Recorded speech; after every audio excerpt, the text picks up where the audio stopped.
저희 시어머니는 정말 앞뒤가 매우 다른 사람이었습니다. 그냥 다른 사람들도 하나쯤은 가지고 있는 가식 정도가 아니라 아예 앞에서의 모습과 뒤에서의 모습이 180도 다른 사람이었어요. 상상으로도 할 수 없을 만큼 너무나 다른 모습이었죠.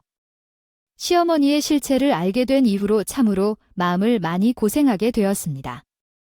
만나게 된 장소나 계기 자체도 어머니가 이렇게 앞뒤가 다른 사람일 것이라고 예상할 수 없는 곳에서 첫 만남이 이루어졌기에 시어머니의 본 모습을 알게 된 이후 깜짝 놀라게 되었어요. 저는 교회에서 피아노 반주를 했었는데 사실 제가 피아노를 제대로 배운 적이 없었거든요. 그저 노래 부르는 것이 좋아서 남들을 위해 조금이라도 봉사하고 싶은 마음이 있어서 어린이 부분과 함께 피아노를 연주했어요.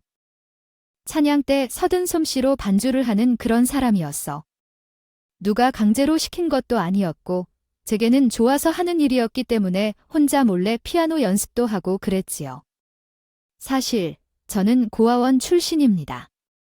부모님께서 제가 초등학생이던 시절에 이혼을 하시고 엄마 손에 이끌려 맡겨졌는데 데리러 올 것이니 여기서 얌전히 버티고 있어라는 말을 듣고 버티고 있었습니다. 어떤 수단을 써서라도 1년만 버티면 꼭 데리러 오신다고 생각했어요. 그동안 엄마가 없어도 사고친다거나 나쁜 짓을 해선 안 된다며 찾아와 지켜봐 줄 것이라고 말씀하셨고 엄마가 너를 미워하거나 싫어하는 이유로 너를 여기 두고 가지 않겠다고 약속할 때까지 돈을 벌어서 데리러 오겠다고 약속했습니다. 그렇게 두 손을 잡으며 신속당분을 한 엄마는 저를 고아원에 맡겨두고 단 한 번도 찾아오지 않았습니다. 데리러 오지도 않았어요. 거기다가 이미 초등학생이 된 이후에 맡겨져 있었어요. 때문에 나이가 있어서 그랬던 것인지 다른 가정에 입양도 되지 않았습니다. 보통 입양은 어린아이들 위주로 이루어지기 때문이었죠.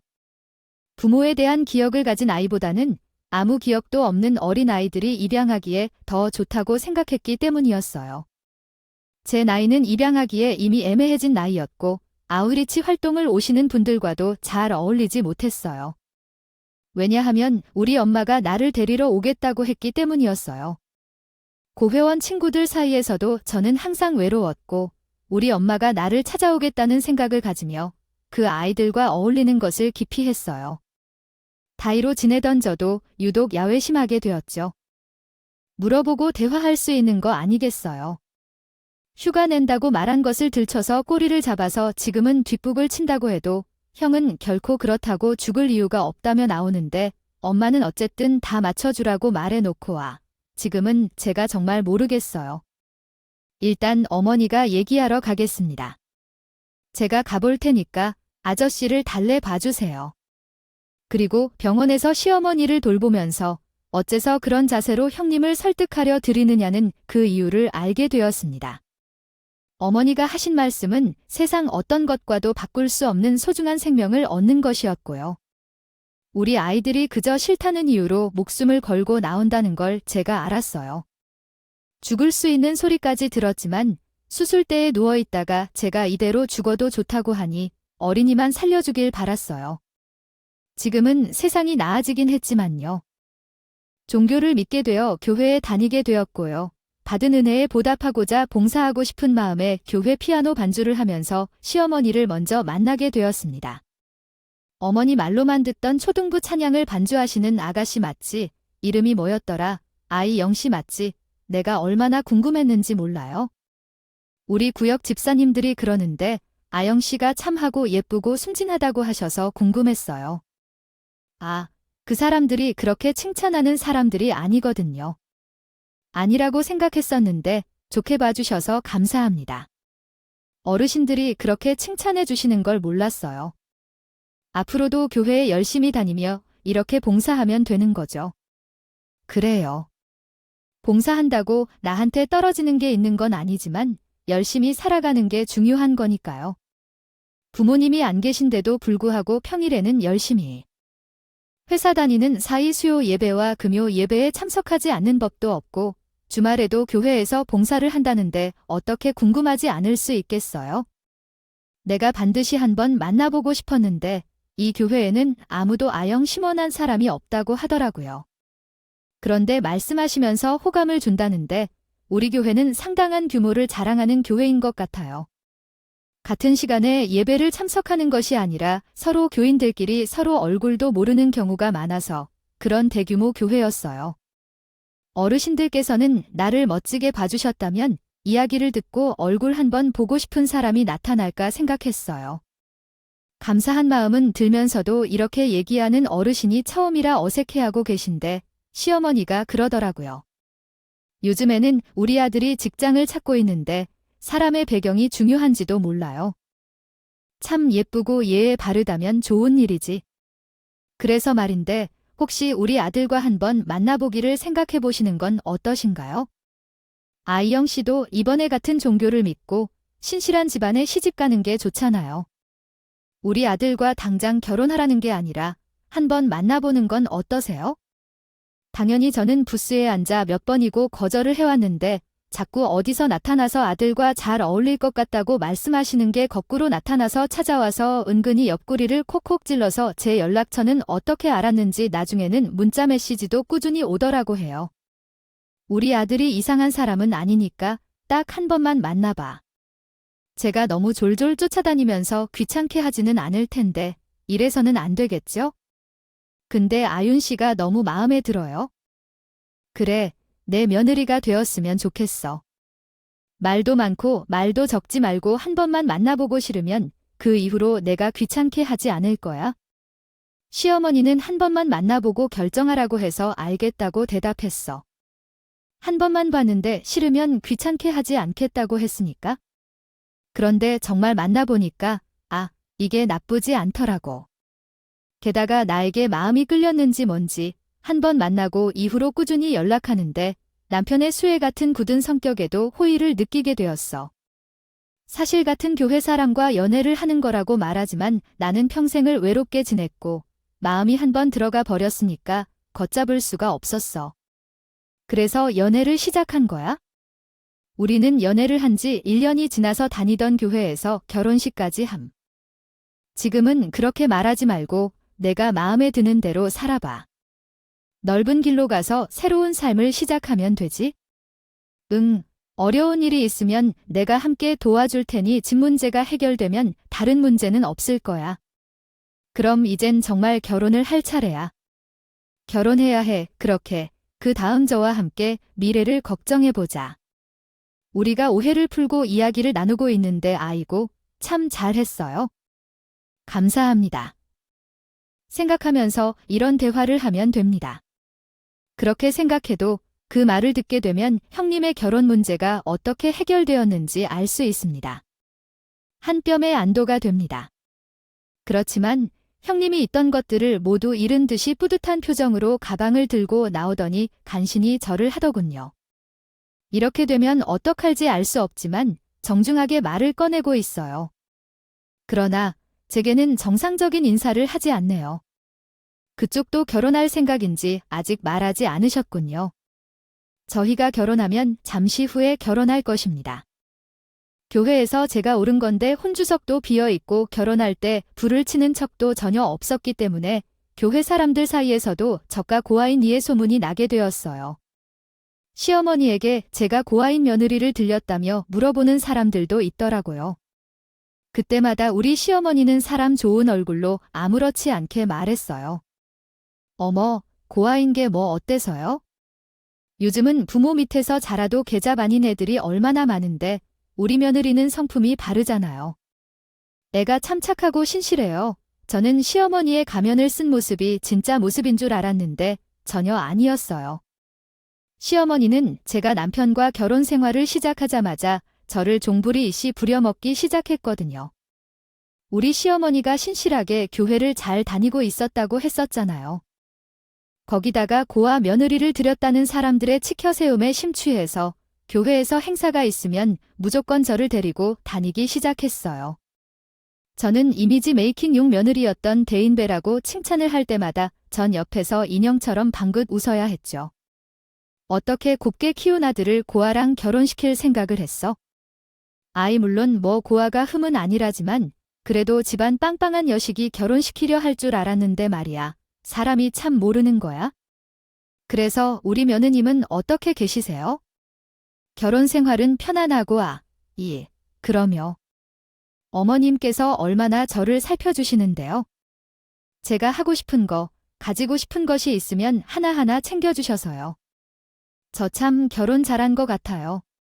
실상은 전혀 달랐지만 그렇게 말을 하지 않으면 시어머니가 집에 와서 저를 엄청나게 구박했기 때문에 거짓말을 할 수밖에 없었어요. 시아버지는 사업을 하고 있는 분이었지만 사실 그렇게 대단한 사업은 아니었어요. 남편은 시아버지의 일을 도와서 일을 하고 있었기 때문에 시아버지와 함께 출근하고 퇴근해야 했거든요. 그것을 빌미로 시어머니는 저희 부부를 분가시켜주지 않았어요. 너희가 따로 살 것이냐? 무슨 일이 있느냐? 너는 부모가 없는 아이가 어디서 도움을 받아 집을 마련하느냐? 라고 말씀하셨어요. 하나도 없는데 우리한테 하나하나 요구하면서 민망하지도 않으세요? 방도 남는데 왜 품가를 해서요? 우리 집에 들어와서 살아라. 나도 우리 아버지와 함께 일을 하고 있고 당신도 우리 어머니와 함께 교회를 다니며 행동하고 있잖아요. 반경이 비슷한데 굳이 따로 살 필요가 있나? 그냥 우리 집에서 시작하자. 여기서 돈 모아서 나중에 좋은 집으로 이어가면 되지. 가족들끼리 같이 모여 사는 것 좋잖아. 저도 처음에는 시어머니가 좋은 사람이라고 생각을 했기 때문에 돈 모아서 과하면 되지 하는 운마음으로 시댁에 들어가 신혼살림을 시작했는데 우리 시어머니가 덕해 너무나도 악덕한 사람이었던 거예요. 허구한 날 저에게 집안일을 시키는 것은 물론 이건희와 잔소리도 멈추질 않았어요. 저는 제가 신데렐라라도 된 기분이 될 정도였지요. 처음에는 그래도 이 정도는 아니었는데 시간이 지나면 지날수록 그 경우가 심해지는 거예요. 시댁에서 화장실 가는 것조차 눈치가 보일 지경이었어요. 우리 시어머니 집안에서 제가 어딜 돌아다니면 뒤공 무늬를 졸졸 쫓아다니면서 떨어지는 머리카락을 주관적으로 난리치는 사람이었어요. 아니, 너는 머리카락이 투피 안 붙어있니? 무슨 머리카락을 이렇게 흘리고 다니냐? 머리 좀 잘라라. 이렇게 긴 머리카락이 바닥에 떨어져 있으면 얼마나 지저분해 보이는지 너는 몰라서 그러는 거니? 우리 집 바닥에 이런 머리카락 같은 게 떨어져 있던 적이 없었어. 그러면서 저를 향해 하루 종일 청소기를 돌리고 다니라고 말씀하시더라고요. 샤머니, 어쩌다가 제 생일날 생일 선물로 사준 돌돌이를 선물로 받았다니까. 그런데 테이프까지 붙어 있어서 바닥에 떨어진 먼지를 돌돌 돌려 제거하는 그 돌돌이 있잖아요. 머리카락을 흘리지 말라고 선물이니라고 하며 그 세트를 내밀지만 정말 안 주는 것보다 못하다는 생각이 들더라고요. 보내줄 정도는 됐나 보다. 전에 들어보니까 부모님은 농사짓고 되게 힘들게 살았다면 대학을 못 보낼 정도로 힘든 형편은 아니었고요. 그냥 평범하게 살았던 거죠. 그럼 괜히 이름 없는 대학 가지 말고 바로 취업이나 하지 그랬어. 솔직히 지방대를 나올 정도면 조이나 마찬가지 아닌가? 요즘은 지방 적은 미달이라 학급만 내면 합격하고 그러잖아. 아무 동선에도 아버지가 소 팔고 그래서 들어갔다. 거 아니야? 이런 걸로 사람 놀리면 재밌나요? 참 유치하네요. 이런 쓸데없는 싸움이 형님하고 너무 많다 보니 저도 점점 지쳐갔습니다. 그리고 형님은 이런 무시도 모자라 이상한 꾀를 부리는 일이 너무 많았습니다. 그러니 사람을 보고 학과에서 살아도 딴지를 걸 사람이 없는 거죠. 일석이조 아니겠어요. 집안일은 집안 일대로 시키고 본인의 화풀이를 받아줄 대상이 찾은 거죠. 친정이 없으니까 편을 들어줄 사람도 하나였고 거기다가 교회 사람들이 칭찬하는 아가씨였습니다. 딱이겠다 싶었던 거예요. 우리 시어머니가 그렇게 앞뒤가 다른 사람인 줄 누가 상상이나 했겠냐고. 저는 그렇게 시집살이를 당하면서 주말에는 교회 일에 묶여서 지내고 있었는데 보통 교회를 다녀보신 분들은 알고 계실 거예요. 담임 목사님이 평생을 한 교회에 있는 게 아니라 계속 옮겨 다니시면서 바뀌잖아요. 임기가 끝나면 또 다른 교회로 옮기신다. 그나 뭐 그런 일이에요? 근데 저희 가족들이 다니고 있는 교회도 담임 목사님께서 임기가 지나서 교회를 계속 옮겨 다니시는 일이요. 이사하게 되어서 이사하는 곳이 우리 시집에서는 꽤 먼 동네에 있는 교회였어요. 이번에 임 목사님이 이 교회를 옮기신다는 거야? 너는 어떻게 할 거니? 아이고, 하필이면 교회도 외곽 쪽에 있는 곳으로 옮기게 돼서 거리가 멀어지기는 한데 나는 신앙이 마음의 바위를 스스로 세우는 것이라고 믿기 때문에 굳이 목사님을 따라 이사를 해야 할 필요가 있나 싶어. 현재 다니고 있는 곳에서는 찬양 반주도 하고 있어서 계속 다니고 싶어요. 어머니께서는 왜 굳이 교회를 옮기시고 그런가 싶으시던데 난 우리 담임 목사님이 좋아서 교회에 다녔던 거라 교회에 목사님이 계시지 않으면 굳이 내가 다녀야 할 필요가 있을까 싶어. 현재 교회는 걸어서 15분 거리에 있어서 교회를 옮겨야 하는 거리는 차로 40분이 필요하니까 왕복으로 대략 1시간 반을 가야 해요. 굳이 옮겨야 한다고 말하셨죠. 나 역시 멀어져서 짜증스럽고 힘들 것이라고 생각했지만 목사님이 그 교회로 가신다고 하시니 제가 함께 가서 찬양을 하면 되지요. 전 당연히 그 교회를 따라가야 하는 걸로 알았어요. 하지만 그 부분에 대해서는 쿨하게 다니던 교회에 계속 다니라고 하셨어요. 감사하다는 생각이 들었던 이유는 잘 모르겠지만 이미 시어머니의 일로 익숙해진 제가 교회만 아니라 제가 다니고 싶은 곳에 다니게 해주셔서 감사한 마음을 했어요. 어쨌든 시집살이를 몇 년을 겪으며 나는 점차 살이 빠지게 되었어요. 그 사이에 아이를 낳고 육아를 하느라 힘들었던 것도 있었지만 결혼한 지 10년 이상의 세월이 흐른 지금까지도 남편과 함께 분가를 해보지 못했어요. 아이고, 아직도 분가에 대한 얘기를 하시는군요. 10년이나 살면서 이제는 익숙해져야 할 텐데 어차피 내 부모님이고 당신 부모님이시니 마찬가지 아닌가요? 부모 없이 자아서 성장해야 할 때에 모르기 때문에 그러시는 거겠지요. 원래 부모님들은 잔소리가 심한 편이라서 받아들이고 살아야 하는 법이죠. 그리고 애까지 키우고 있는데 당신이 우리 부모님 없이 아이를 어떻게 키울 건가요? 제 나이는 이제 40이고 아직도 분가를 해보지 못하고 시부모님과 함께 살아야 한다는 게 말이 되나요? 아이들이 어릴 적에는 시부모님의 도움이 필요했을지 몰라도 이제는 스스로 할 줄 알아야 할 때입니다. 분가해보는 건 어때요? 우리도 가족끼리 한번? 살아보니 아무리 말을 해도 남편은 듣는 척을 하지 않았어요. 저는 마음까지 시어머니와 시아버지를 모실 삶을 해야 했었죠.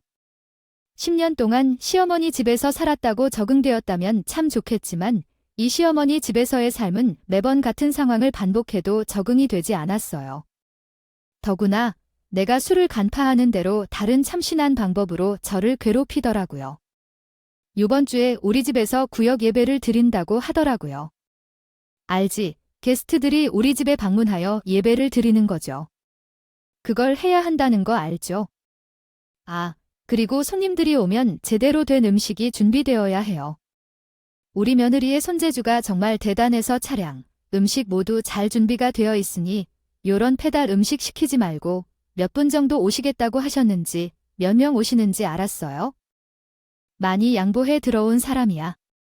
우리가 같은 며느리라고 해도 상황은 아주 다르지. 누가 숙이고 들어왔다고 그래요? 형님이나 저나 똑같은 며느리라고 똑같게 사는 것만 봐도 이렇게 다른데 뭔 소리야? 그리고 저는 그때부터 이성을 차리고 형님과의 통화 내용을 녹음하기 시작했습니다. 안 그래도 나의 일멋대로 넘겨짚는 게 전문인 사람인데 이젠 증거를 남겨놓지 않으면 이런 여우를 상대할 수 없겠다 판단이 들었죠. 숙이고 들어왔으니까 멍청하게 아무것도 못 받고 그 집에서 시작했지.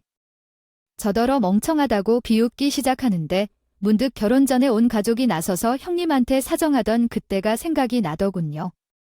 저도 그게 설마 계획적인 이유였을까 하긴 했지만 워낙에 그런 속내를 잘 감추고 사는 사람이었으니. 변화가 온다고 하지만 무기력함에 휩싸인 채 내가 무엇을 좋아했는지 무엇을 잘하는 사람이었는지 모두 잊어버리고 제 자신을 잃어버린 듯이 살아왔죠. 시간은 저를 기다려주지 않았고 냉담하게도 지나간 세월로 제 얼굴에 주름이 천천히 새겨지며 누구든 쉽사리 아줌마로 보일 시점이 다가왔을 때 우리 시어머니의 칠순 나이 가까워졌어요. 솔직히 칠순 나이를 생각한 적도 없었지만 우리 시어머니가 칠순이 되면은 그냥 넘어갈 수 없다고 말하더라고요. 100세 시대에 80대면 되지 않을까 했는데 숫자부터 별로 중요하진 않다는 말이 느껴졌구나. 법적으로 날씬도 내 친구들이 칠순을 지복한다고 해도 난 그냥 넘어갈 수 없겠어. 다른 사람들보다 결코 뒤떨어지지 않는 칠순잔치를 열기 위해 그냥 넘어가기엔 힘이 드는군. 살려 어떻게 죽으면 안 되고요. 우중하게 딱 걸려서 걸리기 좋은 집이에요. 거기에 어머님이 계실 거예요. 형님은 넓고 좋은 집에만 살면 행복하다고 생각하는 건가요? 전 아닌데요. 제가 형님보다 훨씬 더 행복하게 살고 있으니 함부로 넘겨짚지 마세요. 괜히 내 앞에서 자존심을 부리지 말라고. 동보다는 항상 더 위에 있거든요. 그리고 얼마 지나지 않아 정말 뒷목이 뽑히는 일이 생기기도 했습니다. 10시가 다가와서 아버님과 남편과 함께 맞춰왔던 형님의 전화에 제가 깜빡 속았어요. 설마 그런 이유로 나쁜 머리를 쓸 거라곤 상상도 못했는데요. 그리고 시댁에 도착하니 형님이 이른 시간부터 와서 어머니의 제사 준비를 돕고 있었다고 하더라고요. 어머님, 동서가 이제 왔어요. 제가 아까 와서 어머님과 음식 준비를 다 끝냈어요. 동서는 밥만 먹고 가면 돼요? 알아봤는데 정말로 돈을 많이 쓰게 됐어요.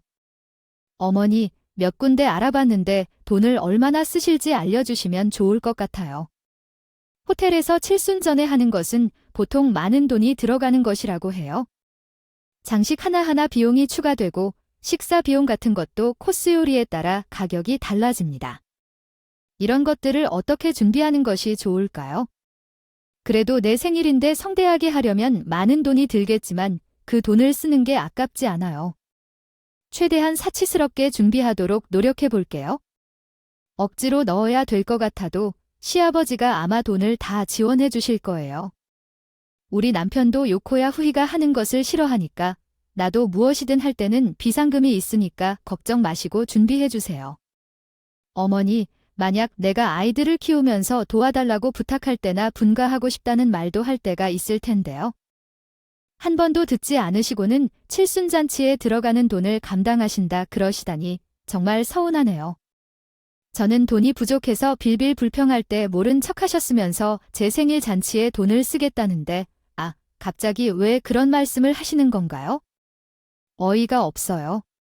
서원, 저가 다른데 돈 쓰는 것은 아깝더라도 제 생일을 위해 돈을 소비할 만큼 아깝지 않다는 건 무엇이 잘못된 건가요?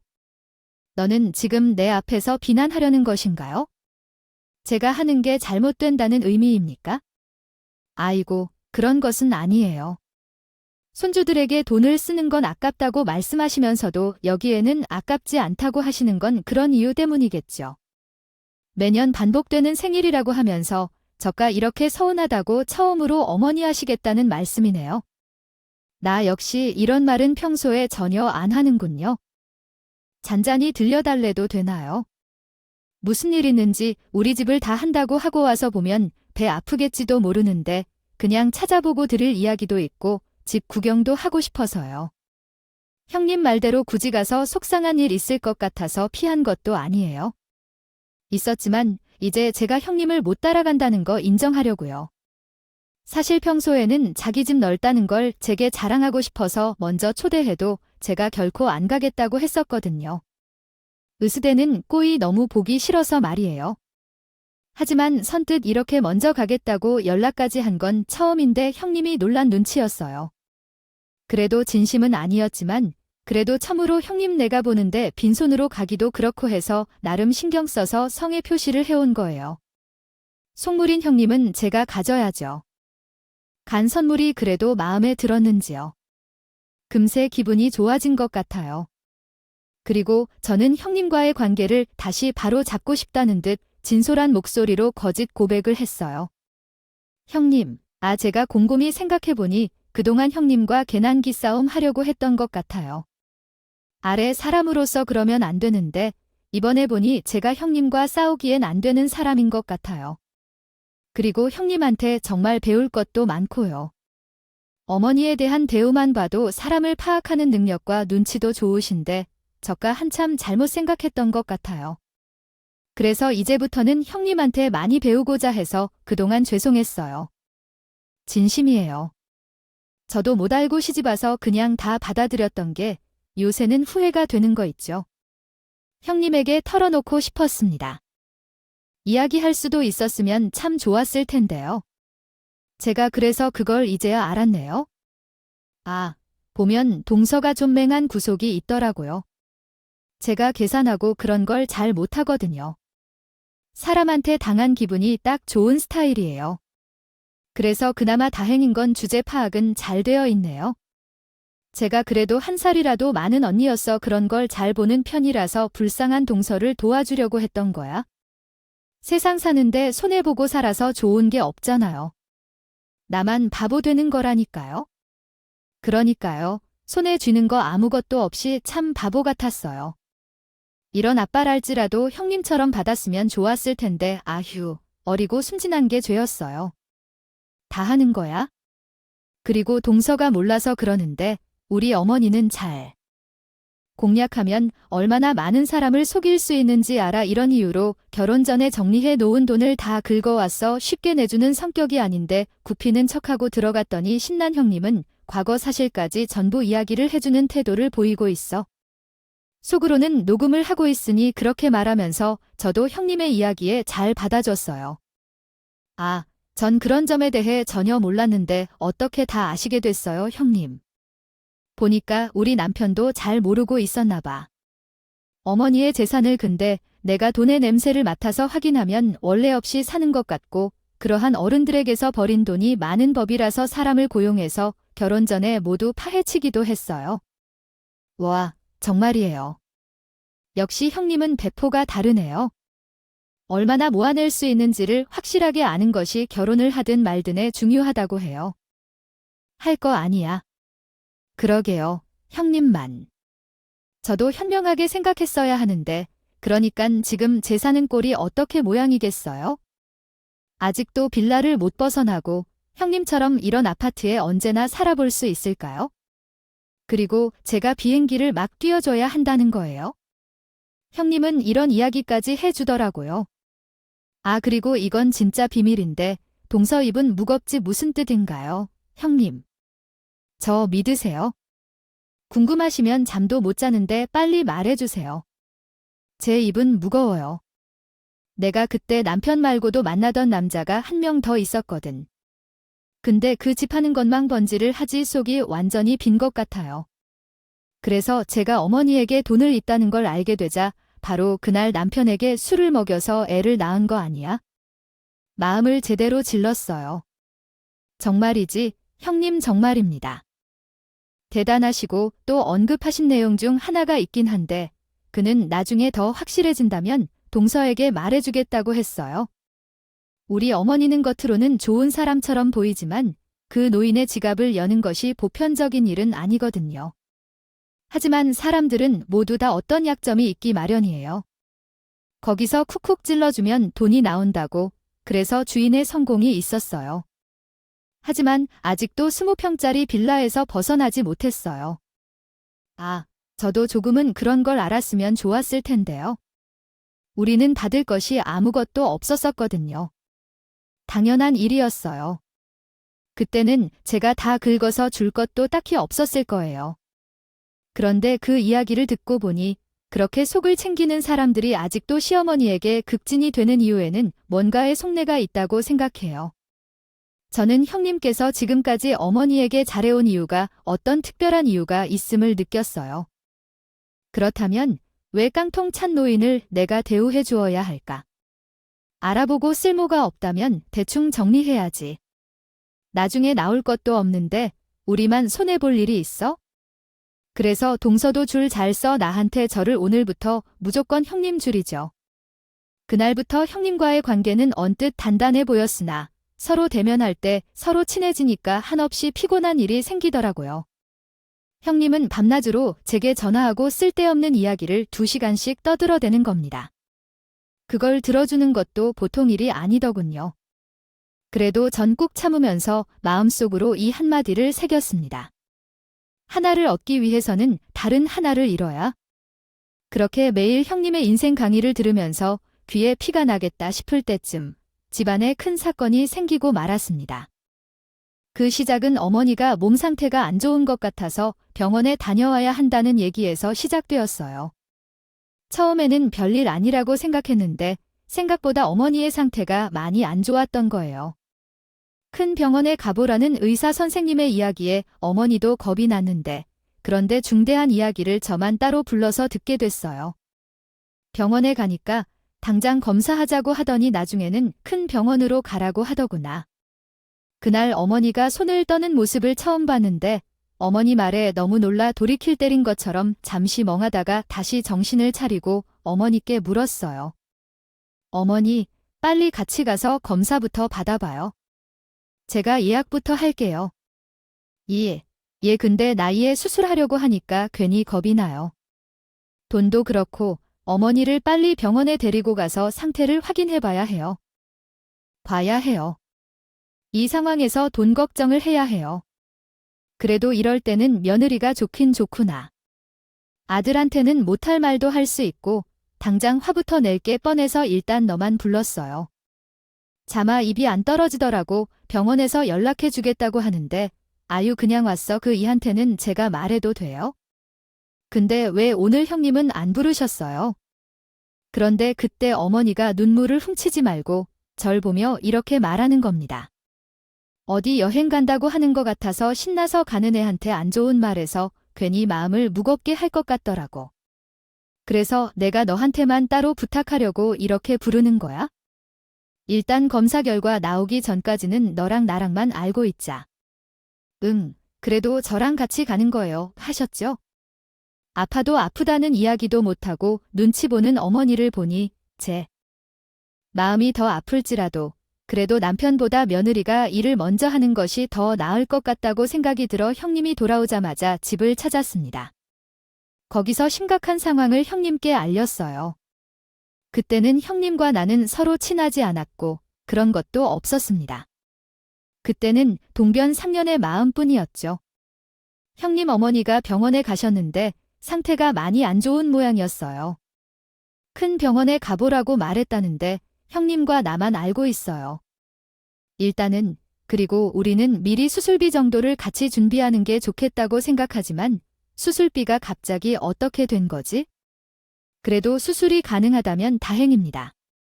어머니가 돈 걱정부터 하시는 것 같아서 아니면 어머니가 돈을 꺼내서 쓰실래요? 확실히 우리한테 말을 안 하셨나 봐요. 저는 다음과 같이 원하는 내용을 올바른 한국어 문법으로 다시 작성해 드리겠습니다. 거있거든 어머 그럼 되겠네. 우리에게 어머니의 재산을 확인할 수 있는 좋은 기회가 온 것 같아. 그러니까 동서도 끝까지 돈 없다고 잡았다던데요. 캐도 안 나오던 걸 이번에 확실히 알겠네. 순간 형님이 이 상황까지 와서도 머리를 굴리는데 도저히 제가 같은 편에 서 있는 척 연기를 할 수 없겠다고요. 너무 속 보이고 사람 같지도 않은 형님 태도에 저도 눈을 흘기며 말했습니다. 뭐라고요 형님? 아니 아무리 그래도 아픈 사람 앞에 있으니까 너무한 거 아니에요?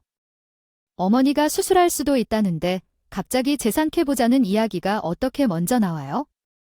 어머니가 그날 제게 그 이야기할 때 얼마나 두려웠으면 손까지 덜덜 떨면서 이야기를 하는데 와중에 다른 머리 굴리는 건 너무하지 않아요. 그리고 형님이 결혼할 때 어머니가 어떻게 했는데요?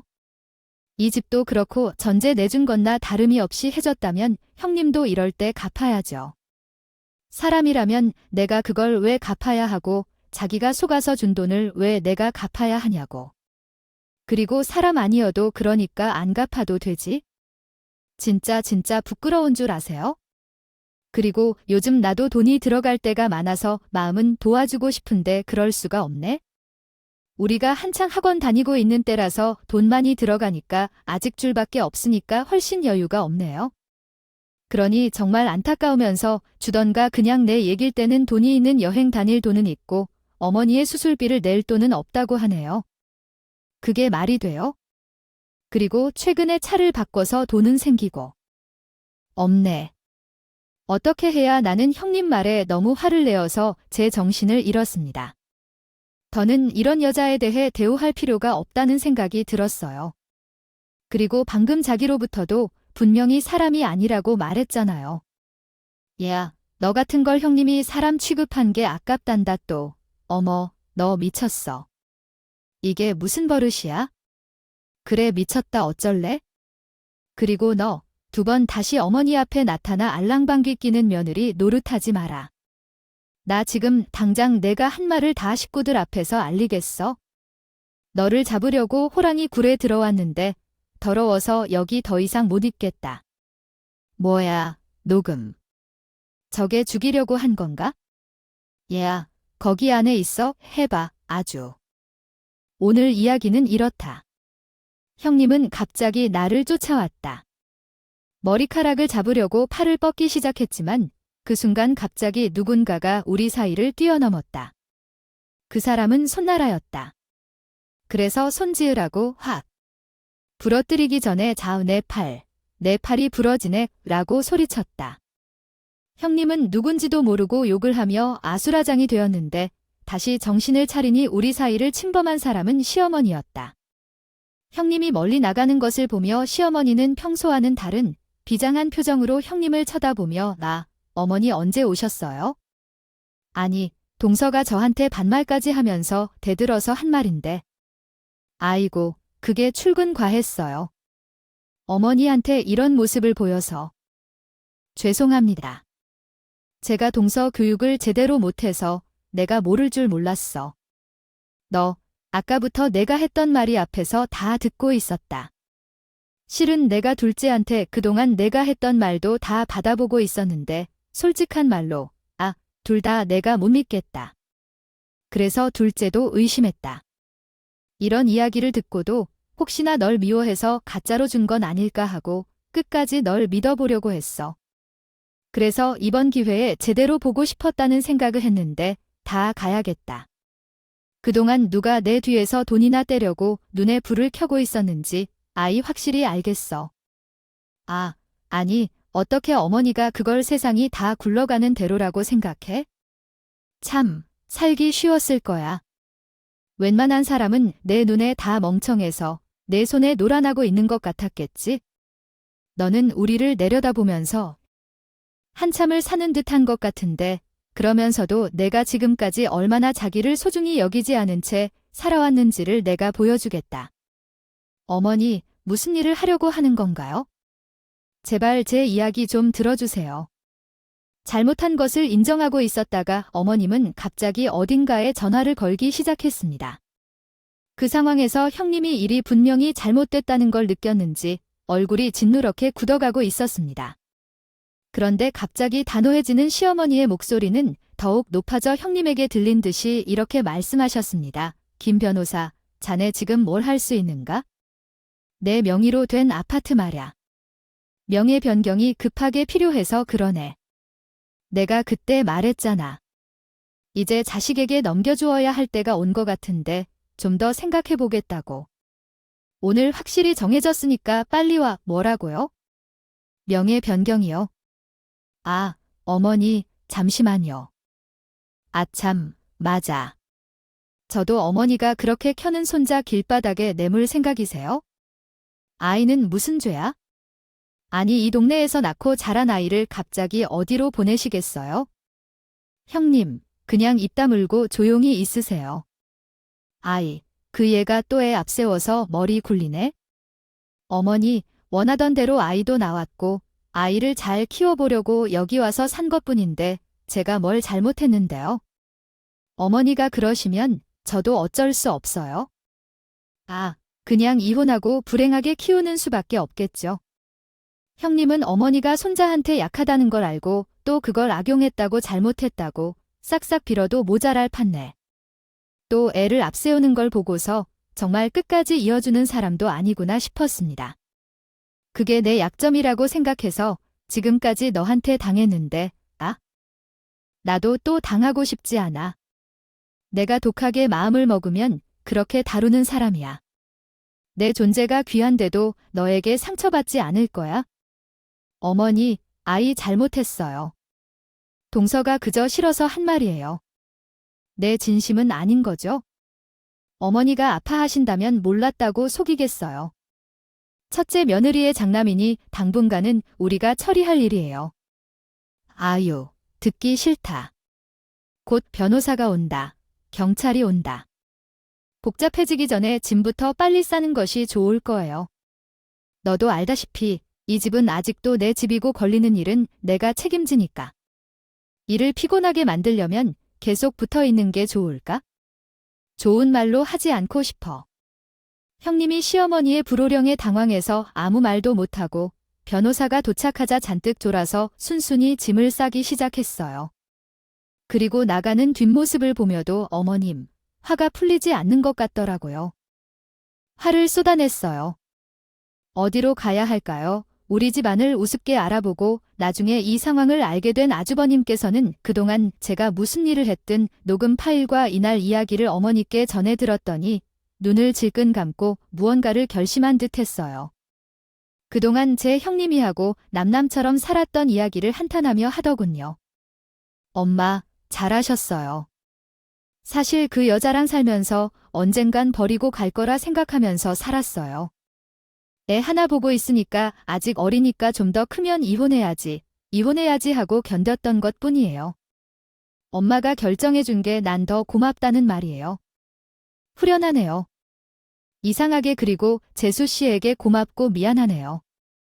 아니에요. 차라리 잘 생각하셨어요. 아주버님, 고생 많으셨습니다. 정말 잘하셨어요. 제가 이런 일로 고생할까 봐 아버지께서 살아계실 때 돈을 조금씩 갖고 있으라고 하셨던 모양입니다. 실은 제가 너희들에게 병원비를 보태달라는 소리를 하지 않았던 것이 참으로 다행이었습니다. 이런 상황이 생길 줄은 누가 알았겠습니까? 저런 상황은 우리 가족 중 돈이 부족해질 때 언제든지 떠날 사람이었어요. 형이 되었네요. 이혼은 100번, 1000번 낫습니다. 애나, 형을 위해서라도 이 집은 재수 씨에게 넘겨주는 게 맞아요.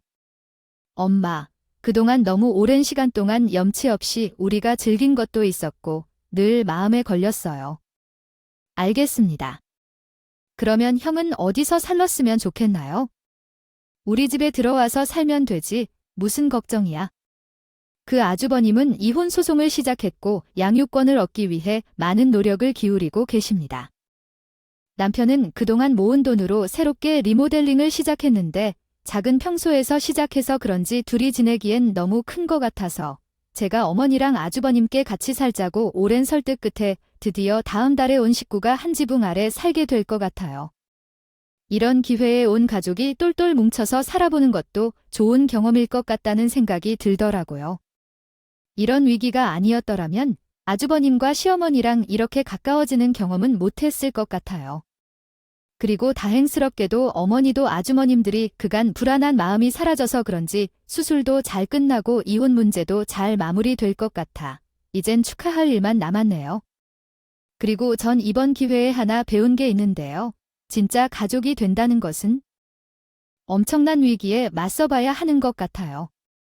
그러니 여러분도 이런 일이 생기면 꼭 함께 의지하며 해결해 나가셨으면 좋겠어요. 제가 겪은 이야기를 함께 들어주셔서 감사합니다.